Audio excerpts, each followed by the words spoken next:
The ancient Chinese sport of dragon boating has a devoted following in New York waters. But the future of this is now in question after the city announced plans to close its pier on Flushing Bay. Elle McLogan explains. For a group of paddlers in Queens, dragon boating is more than a sport. Dragon boat is one of the ties I have to my culture. Very community-based for me. We all work hard together and we also help each other.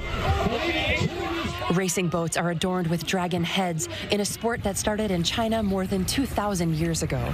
Each summer, Queens hosts one of the nation's largest dragon boat festivals. Paddlers say dragon boating sparks relationships and gets passed down within families. My brother was already in it, so he convinced me to join Dragon Boat, and that's why I'm here today. But now the future of the community is uncertain since the Parks Department announced plans to close their docks ahead of the spring season, blaming deteriorating wood. Having this disappearing is going to hurt my soul. To have this taken away from me is it's very emotional for me.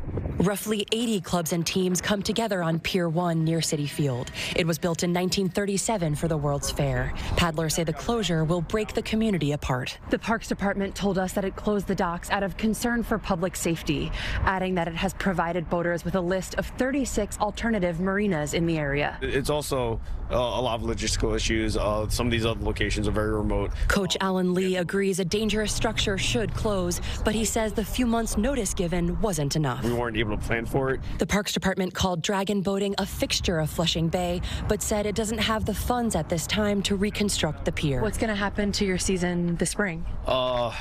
We don't know. Lee says his team will continue indoor training while they try to figure out a backup plan. It's going to be a setback, and we're trying to keep spirits up, and we're going to just push forward, just keep pushing forward.